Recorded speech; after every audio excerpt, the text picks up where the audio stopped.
गीडा के 36वें स्थापना दिवस पर मुख्यमंत्री योगी आदित्यनाथ ने 408 करोड़ रुपए की इंफ्रास्ट्रक्चर विकास परियोजनाओं का शिलान्यास और लोकार्पण किया। इस मौके पर उन्होंने कहा कि कभी गोरखपुर में इंसेफेलाइटिस पूर्वी यूपी के बच्चों के लिए गंभीर खतरा था, लेकिन पीएम मोदी के नेतृत्व में देश और प्रदेश में तेज गति से बदलाव आया है। मुख्यमंत्री ने बताया कि उत्तर प्रदेश ने विकास की रफ्तार पकड़ते हुए खुद अकेले गीडा में 40,000 से अधिक युवाओं को रोजगार मिल चुका है। उन्होंने नाइलेट सेंटर से कौशल प्रशिक्षण प्राप्त युवाओं को प्रमाण पत्र भी प्रदान किया। स्थापना दिवस पर मुख्यमंत्री ने 3 दिवसीय यूपी स्टेट ट्रेड शो का शुभारंभ भी किया। वहीं गीडा के सीईओ के अनुसार अब तक 8,71,841 वर्ग मीटर क्षेत्र में 115 औद्योगिक भूखंड आवंटित किए गए हैं, जिनमें से 5 बड़े निवेशकों को सीएम ने आवंटन प्रमाण पत्र सौंपे। गीडा के हमारे सभी उद्यमीगण, लाभार्थीगण, सैजना और पिपरोली गोरखपुर ग्रामीण से जुड़े हुए हमारे सभी उपस्थित कार्यकर्ता बहनों और भाइयों, गोरखपुर औद्योगिक विकास प्राधिकरण का आज 36वां स्थापना दिवस है। इस अवसर पर मैं सभी गीडा परिवार को, यहाँ के उद्यमियों को, यहाँ के कार्मिकों को और पूरे गोरखपुर वासियों को मैं इसके लिए हृदय से बधाई देता हूँ, अपनी शुभकामनाएं देता हूँ। बहनों और भाइयों, ठीक 36 वर्ष पूर्व आज ही के दिन गोरखपुर औद्योगिक विकास प्राधिकरण की स्थापना हुई थी,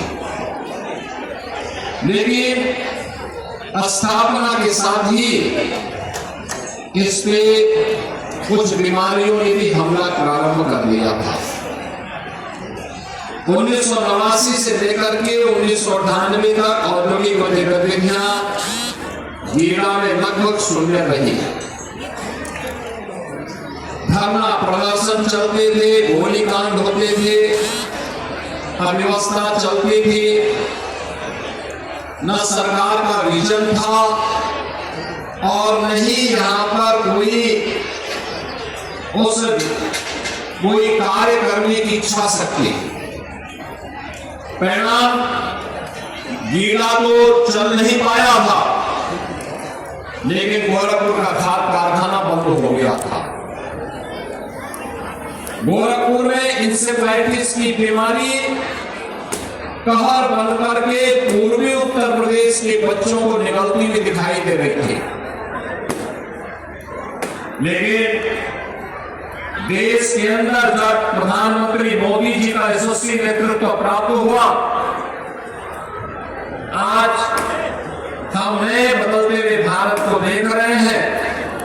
तो बदलते हुए भारत में उत्तर प्रदेश अपने आप को पीछे नहीं कर सकता है और उत्तर प्रदेश ने भी तेजी के साथ भारत के बदलाव के साथ अपने आप को तैयार किया। आज परिणाम है कि उत्तर प्रदेश के अंदर डबल इंजन की सरकार आने के बाद आज उत्तर प्रदेश में 45 लाख करोड़ रुपए के निवेश के प्रस्ताव प्राप्त होते हैं। 15 लाख करोड़ रुपए के निवेश के प्रस्ताव जमीनी धरातल पर उतारे आते हैं। 5 लाख करोड़ रुपए के निवेश के प्रस्ताव इसी दिसंबर महीने में हम जमीनी धरातल पर उतारेंगे और लाखों नौजवानों को नौकरी और रोजगार अपने ही जनपद में, अपने ही प्रदेश में आज सुलभ कराने का एक बड़ा कार्य प्रारंभ हुआ है। बहनों भाइयों, इसके लिए सरकार के द्वारा प्रयास प्रारंभ हुए। एक सुरक्षा का बेहतर वातावरण, गुंडागिर्दी नहीं, गुंडा टैक्स नहीं, माफिया राज नहीं, मनमानापन नहीं, बल्कि अपराध और अपराधियों के प्रति जीरो टॉलरेंस, भ्रष्टाचार और भ्रष्टाचारियों के प्रति जीरो टॉलरेंस, और केवल एक भाषा नहीं बल्कि भाव भी है, जिसे जमीनी धरातल पर सख्ती के साथ उतारा गया। परिणाम है उत्तर प्रदेश प्रदेश आज कानून व्यवस्था और सुरक्षा के दृष्टि से देश के अंदर एक मॉडल स्टेट के रूप में अपने आप को स्थापित करने में सफल